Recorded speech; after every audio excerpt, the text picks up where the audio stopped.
Hello दोस्तों, इस video में हम डिस्कस करने वाले हैं फील्ड इन्वेस्टिगेटर के लिए क्या क्या दिशा निर्देश रहेंगे SEAS यानी कि स्टेट एजुकेशनल अचीवमेंट सर्वे में। ये सर्वे दोस्तों थर्ड क्लास, सिक्स क्लास और नाइन्थ क्लास, इन तीन क्लासों का आपको करना पड़ेगा।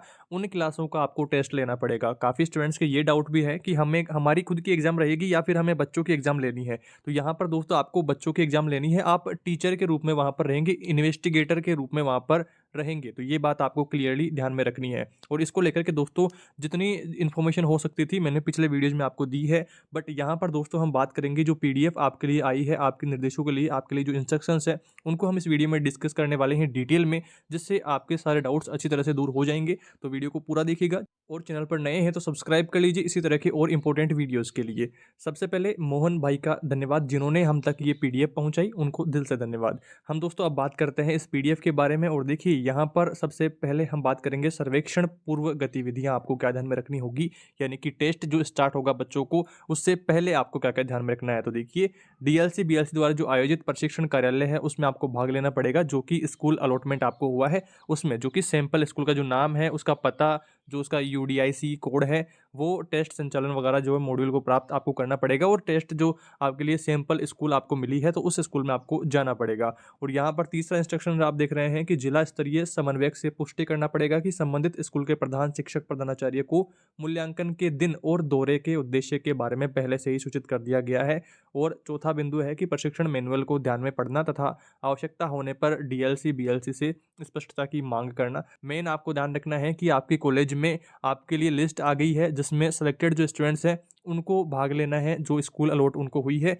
और जो बाकी ऐसे स्टूडेंट्स हैं जिन्होंने इसका फॉर्म फिल नहीं किया या फिर स्कूल का अलॉटमेंट नहीं हुआ, तो ऐसे स्टूडेंट्स को इससे कोई भी प्रॉब्लम नहीं होने वाली है, आपके कोर्स पर कोई प्रॉब्लम नहीं होने वाली है। ये सिर्फ एक एक्स्ट्रा एक्टिविटीज़ के तौर पर ही है। यहाँ पर जिनका सिलेक्शन इसमें हुआ है, जिनको स्कूल का अलॉटमेंट हुआ है, उनको बस एक दिन के लिए जाना पड़ेगा। मानदेय यानी कि पेमेंट भी आपको दे होगा।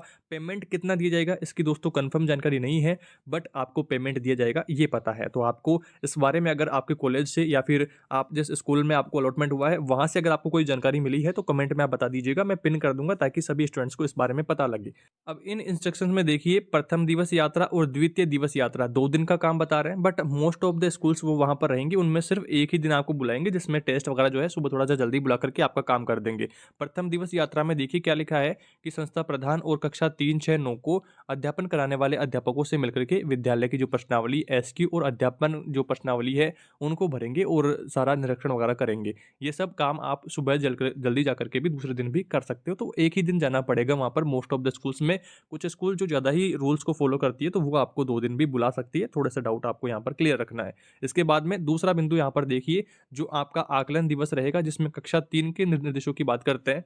प्रथम घंटा परख के प्रशासनिक कार्यों के लिए जिसमें सेक्शन वर्ग का चयन करेंगे, यदि एक से अधिक सेक्शन हो यानी कि अलग अलग रूम है तो उनका आपको चयन करना पड़ेगा। विद्यार्थियों का चयन करना पड़ेगा, यदि 30 से अधिक विद्यार्थी हैं तो फील्ड नोट्स को भरना पड़ेगा। विद्यार्थियों को बैठक व्यवस्था के अनुरूप बैठने के लिए कहना पड़ेगा। विद्यार्थियों को आकलन पुस्तिका यानी कि OMR में प्रत्युत्तर बढ़ने हेतु मार्गदर्शन प्रदान करने पड़ेंगे। जिस तरह से आप भी देखिए एग्जाम्स देते हैं तो एग्जाम स्टार्ट होने के कुछ टाइम पहले जो एग्जाम लेने वाले टीचर्स होते हैं वो आपको सारी जानकारी बताते हैं कि किस तरह से आपको कॉपी में लिखना है, किस तरह से रोल नंबर डालने हैं। और देखिए OMR सीट का जो सिस्टम है, OMR सीट पर बेस्ड आपने एग्जाम्स दी होगी तो उसको भरने के लिए जो काले गोले करने पड़ते हैं उनको लेकर के इंस्ट्रक्शंस आपको बच्चों को देना पड़ेगा। तीसरी क्लास के बच्चों की जो है उनको आपको खुद भी भरना पड़ सकता है, क्योंकि तीसरी क्लास के बच्चों को इतनी ज़्यादा नॉलेज उसके बारे में नहीं होती है। और जो बाकी की 6 क्लास और 9th क्लास है उनको आप थोड़ा सा इंस्ट्रक्शन दे देंगे तो वो आसानी से अपनी OMR सीट के गोलों को काला कर पाएंगे। यहाँ पर दोस्तों फील्ड इन्वेस्टिगेटर आकलन बुकलेट में प्रदत्त निर्देशों का अनुसरण करेंगे। विद्यार्थियों को गद्यांश का मौन वाचन करने का निर्देश प्रदान करेंगे। इस तरह से कुछ बिंदु यहाँ पर है। और शेष कार्य क्या है कि टेस्ट के संचालन के बाद में विद्यार्थियों के बीच भरने के लिए PQ का वितरण करेंगे। कक्षा 3 के लिए विद्यार्थियों के उत्तरों को PQ से OMR सीट में स्थानांतरित करें। टेस्ट बुकलेट और OMR सीट को पहले ग्रेडवार और फिर टेस्ट फॉर्म के हिसाब से अलग अलग व्यवस्थित करें। सभी सर्वेक्षण सामग्री को पैकिंग निर्देशों के अनुसार से सावधानी पूर्वक पैक करेंगे। यदि कोई शेष कार्य है तो उसे पूरा करेंगे। नॉर्मल सा काम है जिसको लेकर के मैंने पीछे भी वीडियो में बताया है कि इस टेस्ट में जिस तरह से OMR सीट बेस्ड टेस्ट होते हैं उसी तरह से सेम काम करना पड़ेगा। सबसे पहले आपको जो OMR सीट है वो बच्चों को देनी पड़ेगी, पेपर वगैरह बांटने पड़ेंगे, फिर एग्जाम कंप्लीट करवाने के बाद में उनको वापस से जो लिफाफे हैं उनमें वापस से पैक करके वापस से स्कूल को सौंप देना होगा। तो ये थोड़ा सा काम आपका रहेगा पूरे दिन का। इसके बाद में कक्षा 6 और कक्षा 9 के लिए देखिए यहाँ पर जो सेक्शन है उसमें उसका चयन आपको करना पड़ेगा। विद्यार्थियों का चयन करना पड़ेगा। 30 से ज़्यादा विद्यार्थी हैं तो विद्यार्थियों की बैठक व्यवस्था के अनुरूप बैठने के लिए आपको कहना पड़ेगा। विद्यार्थियों को बुकलेट और ओएमआर शीट में सामान्य सूचनाएं प्रविष्ट करने के लिए कहना पड़ेगा, भरने के लिए कहना पड़ेगा और विद्यार्थियों को ओएमआर में प्रत्युत्तर भरने के लिए मार्गदर्शित करेंगे। आकलन के पश्चात प्रशासनिक कार्यों के संपादन के लिए पीक्यू विद्यार्थियों में वितरित करेंगे। आकलन पुस्तिकाओं और ओएमआर सीट को आकलन प्रपत्रों टेस्ट फॉर्म के अनुरूप व्यवस्थित करेंगे। सभी आकलन सामग्री को दिए गए निर्देशानुसार सावधानीपूर्वक लिफाफे में बंद कर देंगे। जिस तरह से मैंने आपको भी बताया कि टेस्ट शुरू होगा तो आपको सब ओएमआर शीट वगैरह, क्वेश्चन पेपर वगैरह सब बच्चों को बांटना है। टेस्ट को आसानी से कंप्लीट करवाना है, सारे इंस्ट्रक्शंस बच्चों को समझाते हुए, और उसके बाद में टेस्ट कंप्लीट होने के बाद में वापस से उनको लिफाफे में पैक करके स्कूल को सौंप देना है। और यहाँ पर कक्षावार जो आकलन है उनका विवरण आप देख लीजिए। जैसा कि मैंने पिछले वीडियो में आपको बता दिया है कि तीसरी क्लास का 60 मिनट का टेस्ट रहेगा, छठी क्लास का 75 मिनट का और 9वीं क्लास का 90 मिनट का टेस्ट रहेगा। ये टेस्ट नॉर्मल रहने वाला है, बट इसकी तैयारी करने के लिए आपको एक्स्ट्रा टाइम चाहिए। उसके बाद में वापस से ओएमआर शीट पैक करना, जो उनकी बैठक व्यवस्था उसको वापस से ठीक करने के लिए, वो आपको पूरा दिन वहाँ पर लगने वाला है। तो ये बात आपको ध्यान रखनी है। इसके बाद में आपके लिए सामान्य निर्देश क्या क्या है उनको आइए हम देख लेते हैं। पहला निर्देश है, सभी कक्षाओं के आकलन संबंधित प्रशासनिक जो कार्य हैं उनका आकलन वाले दिवस को ही संपादित किए जाने चाहिए। दूसरा बिंदु है, विद्यालय के प्रधानाध्यापक प्रधानाचार्य से मिलकर के उन्हें परिचय पत्र से अवगत करवाएं और विद्यालय आने के उद्देश्यों को स्पष्ट करें। सर्वे गतिविधियों को संपादित करने के लिए विद्यालय प्रशासन द्वारा सहयोग किए जाने हेतु निवेदन करें और ये सुनिश्चित करें कि सर्वे की जो गतिविधियां हैं उनके क्रियान्वयन में विद्यालय स्टाफ सदस्यों का हस्तक्षेप ना हो। और तीसरा बिंदु क्या है कि ये सुनिश्चित करें कि अचीवमेंट टेस्ट पैकेट सील बंद है, सील टूटी हुई तो नहीं है। जिस तरह से नॉर्मल एग्जाम्स में होता है, कम्पिटिटिव एग्जाम्स में होता है, वैसा ही आपको करना है। वहाँ पर सील टूटी हुई तो नहीं है, सील ठीक से बंद है, वो सब कुछ आपको चेक करना पड़ेगा। आकलन के दिन ही पैकेट को खोलें। यदि सील टूटी हुई है तो तुरंत प्रभाव से जिला समन्वयक को सूचित करें और उक्त सूचना को फील्ड नोट्स में अंकित करें। इसके बाद में चौथा बिंदु है, प्रारंभिक दिवस को ही ये सुनिश्चित करें कि विद्यालय को अध्यापक संबंधित प्रश्नावली विद्यालय और कक्षा 3, 6 और 9 को अध्यापन कराने वाले अध्यापकों द्वारा भर दी जाए, संधारित कर दी जाए। पांचवा निर्देश है, विद्यालय प्रधान को आकलन के लिए आवश्यक कमरों की संख्या के संदर्भ में सूचित करें और ये सूचित करें कि आवंटित कमरों में प्रकाश और वेंटिलेशन की सुविधा ठीक तरीके से हो और टेस्ट वहां पर ठीक प्रकार से लिया जा सके, इस तरह की सुविधा वहां पर होनी चाहिए। छठा निर्देश है, आकलन के दिन विद्यालय में प्रार्थना सभा प्रारंभ होने से पूर्व ही पहुंचना सुनिश्चित करें। जैसा कि मैंने आपको बताया, सुबह जल्दी पहुंचना पड़ेगा आपको। सातवां बिंदु है, यदि किसी कक्ष में ज़्यादा सेक्शन वर्ग हैं तो फील्ड नोट के निर्देशानुसार एक सेशन वर्ग का चयन करें। यदि 30 से कम विद्यार्थी हैं तो कक्षा के सभी विद्यार्थियों का चयन करें, उनका जो नाम है सीट में दर्ज करें। यदि चयनित सेक्शन वर्ग में विद्यार्थियों की संख्या 30 से ज़्यादा हो तो उनके नाम क्रम से फील्ड नोट्स के सीट नंबर 1 प्रशिष्टि में दर्ज करें। इस तरह से थोड़ा सा इंस्ट्रक्शंस आप यहाँ पर देख लीजिएगा, कोई ज़्यादा डिफिकल्टीज वाला मामला नहीं है। 30 से ज़्यादा बच्चे हैं तो फिर आपको अलग अलग उनका सेक्शन बांटना पड़ेगा और 30 से कम है तो फिर आपको एक साथ उनके नाम वहाँ पर ऐड कर देने हैं। इस तरह से आपको ध्यान रखना है। थोड़ा सा हार्ड लैंग्वेज यहाँ पर मुझे भी लग रही है तो आपको भी थोड़ा सा समझ में नहीं आएगा। यहाँ पर देखिए, नवा बिंदु आपको ध्यान रखना है कि कक्षा 3 की प्रत्येक विद्यार्थी की सूचना आकलन प्रपत्र और ओएमआर सीट में आपको दर्ज करनी पड़ेगी। छोटे बच्चे ओएमआर सीट फिल नहीं कर पाएंगे तो उनकी आपको फिल करके बतानी पड़ेगी और छठी और 9वीं कक्षा के जो बच्चे हैं उनको थोड़ा सा आप इंस्ट्रक्शंस देंगे तो वो आसानी से अपनी ओएमआर सीट फिल कर पाएंगे। 10वां बिंदु देखिए, फील्ड नोट्स की सीट के मैनुअल में प्रदान की गई जो है सूचना और आकलन प्रसाधन के मॉड्यूल में भी शामिल है। इस तरह से आपको ध्यान रखना है और कक्षा कार्यक्रम की रूपरेखा के अनुरूप सर्वे टूल के प्रशासन को विद्यालय स्तर पर ही पूर्ण किया जाना है। इस तरह से आपको ध्यान रखना है। ये कुछ दिशा निर्देश। और विशेष आवश्यकता वाले जो बच्चे हैं उनको जो एक्स्ट्रा टाइम दिया जाएगा, उनको क्या क्या सुविधा रहेंगी उनके बारे में देखिए। परख पूर्ण करने के लिए 30 मिनट का अतिरिक्त समय उनको मिलेगा, जो जैसे एक्स्ट्रा टाइम उनको मिलेगा।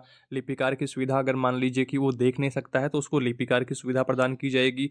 परख आयोजन से पूर्व CWSN रिसोर्स अध्यापक को परामर्श लिया जाएगा और दिव्यांगजन जो अधिकार अधिनियम 2016 के अंतर्गत आने वाले बालकों की आवश्यकताओं के अनुरूप अनुकूल व्यवस्था करना सुनिश्चित किया जाएगा। जिस तरह से यहाँ पर लिपिकार की व्यवस्था होगी तो जिस तरह की उसकी विशेष आवश्यकता होगी उसके अकॉर्डिंग उसको सुविधाएं प्रदान की जाएगी, ये आपको ध्यान रखना है।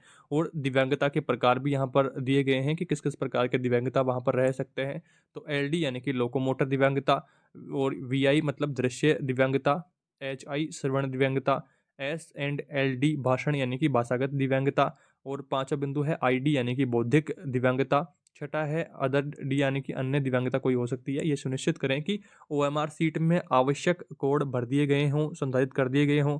उपलब्धि परीक्षण यानी कि टेस्ट जो फोरम रहेगा उसमें विद्यार्थी प्रश्नावली PQ, अध्यापक प्रश्नावली TQ और विद्यालय प्रश्नावली ये सब अंकित कर दी गई हों। इसके बाद में हम बात करते हैं फील्ड इन्वेस्टिगेटर की कक्षा गतिविधियों के बारे में। पहली गतिविधि है ये सुनिश्चित करें कि फील्ड नोट्स की जो सीट है उसके अनुसार प्रत्येक विद्यार्थी के आकलन प्रपत्र को वितरित कर दिया गया है।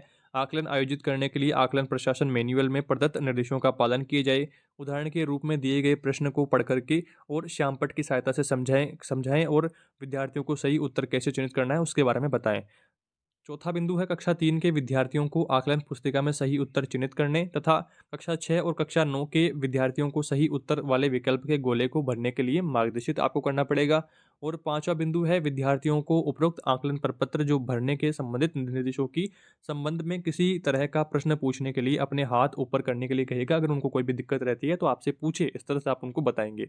और अगला बिंदु है विद्यार्थियों को प्रश्न बुकलेट में अग्रिम पेज पर अंकित निर्देशों को पढ़ करके समझने के लिए पर्याप्त समय प्रदान आपको करना पड़ेगा और उनको सारी डिटेल में समझाना पड़ेगा किस तरह से आपका टेस्ट आपको फिल करना है। ओएमआर सीट में जो गोले हैं उस काले करके आंसर देना है। इस तरह से आपको ठीक तरीके से उनको समझाना पड़ेगा। इसके बाद में ओएमआर सीट का उपयोग कैसे करना है ये बात भी आपको उनको बतानी है। पहला बिंदु देखिए, कक्षा 3, कक्षा 6 और कक्षा 9 के प्रत्येक विद्यार्थियों को टेस्ट बुकलेट और ओएमआर सीट वितरित करें।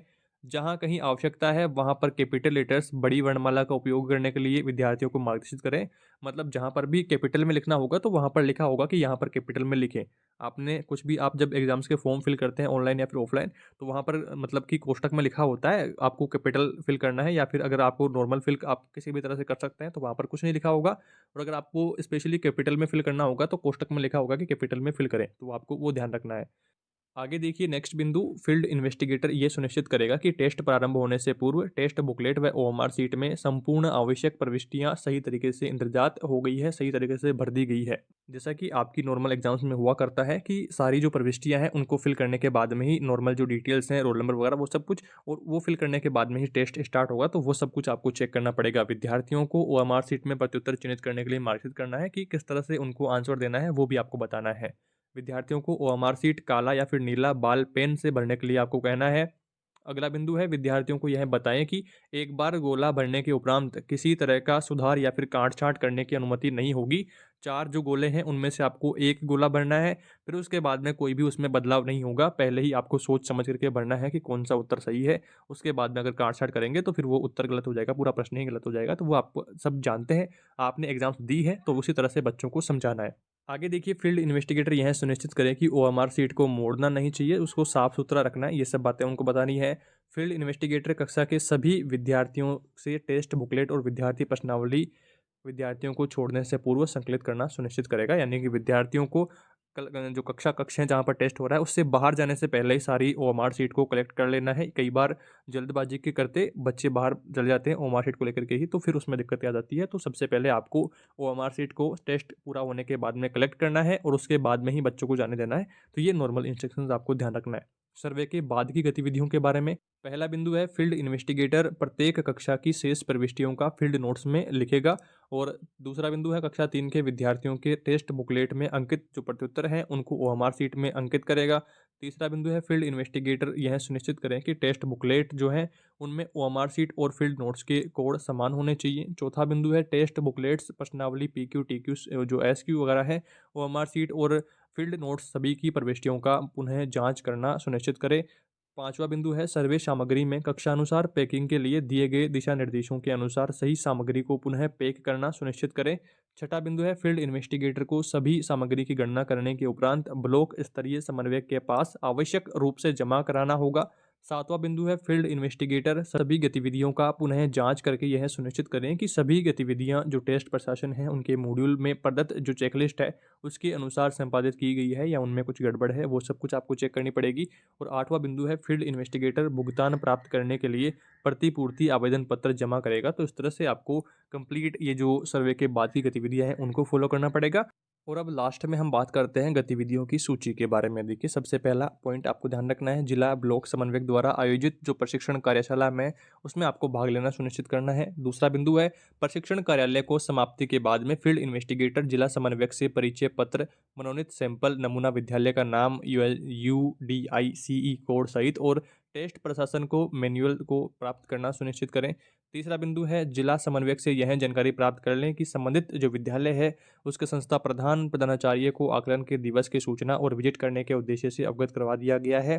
तो आपको जो सैंपल स्कूल प्राप्त हुआ है तो उसमें आपको रिपोर्टिंग करने के बारे में बताया है।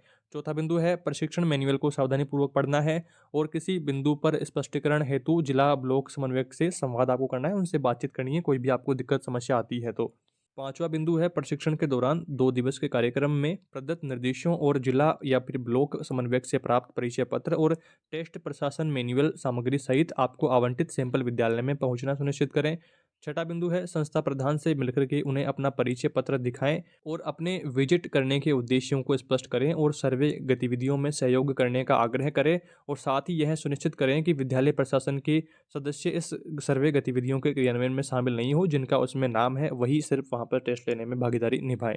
और अगला सातवां बिंदु है यह सुनिश्चित करें कि उपलब्धि परीक्षण जो पैकेट है जो कि टेस्ट वहां पर आने वाले हैं, जो क्वेश्चन पेपर और मार्कशीट वगैरह वो सीलबंद होने चाहिए, उनके आकलन वाले दिन को ही खोले जाने चाहिए। यदि सील खुली हुई है तो तुरंत प्रभाव से ब्लॉक समन्वयक को अवगत करवाएं और फील्ड नोट में भी अंकित करें।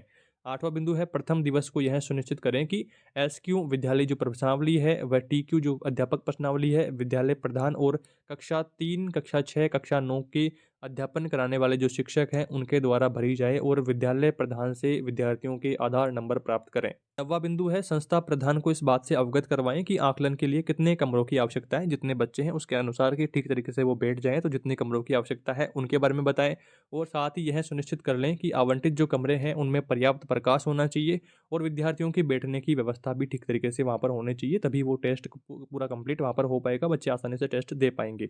10वां बिंदु है दूसरे दिन प्रार्थना सभा प्रारंभ होने से पूर्व विद्यालय पहुंचना सुनिश्चित करें। यदि किसी कक्षा के एक से ज़्यादा सेक्शन हैं तो प्रदत्त मार्गदर्शिका के अनुसार यादृच्छिक रूप से एक सेक्शन वर्ग का चयन कर लें। यहाँ पर देखिए 2 दिन आपको आने के लिए कह रहे हैं। एक दिन तो पहला दिन आपको जाकर के सारा कुछ चेक करना पड़ेगा वहाँ पर, और दूसरे दिन जो है आपका जो आकलन वाला दिवस है, जो टेस्ट लेने वाला दिन है, तो उस दिन आपको प्रार्थना सभा प्रारंभ होने से पूर्व ही पहुँचना होगा, सुबह जल्दी पहुँचना होगा। और इसका टाइम पीरियड वगैरह जो है आप पहले दिन जब स्कूल जाएंगे तो आपको प्रधानाध्यापक सर जो वह समझा देंगे, अच्छी तरह से आपको बता देंगे कि कितने बजे आना है, क्या क्या करना है, सब कुछ आपको डिटेल बता देंगे। और जैसा कि मैंने आपको पहले भी बताया है कि मोस्ट ऑफ द जो स्कूल्स हैं उनमें आपको एक दिन ही आने के लिए कहेंगे, और काफ़ी सारी स्कूल ऐसी हैं जिनमें सभी रूल्स को फॉलो करते हैं, तो उनमें एक दिन पहले जाकर के आपको चेक करना पड़ेगा सब कुछ, और दूसरे दिन आपको वहाँ पर बताना पड़ेगा सारा कुछ। और इनसे संबंधित जानकारी के लिए आपको अपनी कॉलेज से संपर्क करना है अगर आपको कोई भी दिक्कत होती है। 11वां बिंदु देखिए, यह सुनिश्चित करें कि टेस्ट का जो आयोजन है मार्गदर्शिता में प्रदत्त निर्देशों के अनुसार हुआ है। 12वां बिंदु है टेस्ट के आयोजन के पश्चात शेष प्रविष्टियों को फील्ड नोट में अंकित करें। अगला बिंदु है टेस्ट आयोजन के पश्चात विद्यार्थियों के द्वारा टेस्ट बुकलेट में अंकित उत्तरों को OMR सीट में प्रविष्ट करें और विद्यार्थी प्रश्नावली में अंकित प्रविष्टियों को विद्यार्थी की व्यक्तिगत OMR सीट में भी भर दें। इसके बाद में देखिए 14वां बिंदु, टेस्ट के बाद ये सुनिश्चित करें कि टेस्ट बुक्स जो OMR सीट और फील्ड नोट्स के कोड समान होने चाहिए, जैसा कि फील्ड नोट के सीट नंबर 1 में भरे गए हैं। 15वां बिंदु देखिए, टेस्ट के बाद सभी टेस्ट जो बुकलेट्स हैं सभी प्रश्नावलियों जैसे विद्यार्थी प्रश्नावली, अध्यापक प्रश्नावली और विद्यालय प्रश्नावली, OMR सीट और फील्ड नोट्स की प्रविष्टियां पुनः जांच कर ले कि कहीं कोई गड़बड़ तो नहीं है। 16वां बिंदु क्या है कि टेस्ट आयोजन के पश्चात मार्गदर्शिका में सुझाए गए सुझावों के अनुरूप सभी सामग्रियों को पुनः पैक कर लेना चाहिए। और 17वां बिंदु क्या है, टेस्ट आयोजन के पश्चात सभी सामग्रियों की गणना करके जिला समन्वयक यानी कि ब्लॉक समन्वयक को लौटाना है। और अंतिम बिंदु है, टेस्ट आयोजन के पश्चात भुगतान प्राप्त करने के लिए प्रतिपूर्ति आवेदन पत्र भर करके जमा कराना है। जो भुगतान आपका बनेगा वो आपको दे दिया जाएगा। SEAS की जितनी जानकारियां मैं जुटा पा रहा हूं, जितनी जानकारियां मेरे पास स्टूडेंट्स भेज रहे हैं, सभी को आप तक पहुंचाने का प्रयास कर रहा हूं और सारे आपके डाउट्स को दूर करने की कोशिश कर रहा हूं। इस वीडियो में दोस्तों मैंने कोशिश करी है कंप्लीट जो ये PDF है फील्ड इन्वेस्टिगेटर के दिशा निर्देशों की, कोशिश करी है ठीक तरीके से आपको समझा पाने की। उम्मीद करता हूँ सारे डाउट्स आपके दूर हुए हैं। फिर भी कोई डाउट रहता है, फिर भी आपकी कोई समस्या रहती है, कमेंट करके जरूर बताएं। और इसी तरह की इंपॉर्टेंट वीडियोज़ के लिए चैनल को सब्सक्राइब करके बेल नोटिफिकेशन जरूर से ऑन कर लीजिए। और दोस्तों SEAS से जुड़ी और कोई इन्फॉर्मेशन आती है तो आप तक जरूर शेयर करेंगे। इस वीडियो में इतना ही, जल्दी मिलेंगे एक नई वीडियो में नई जानकारियों के साथ। Thank you for watching this video.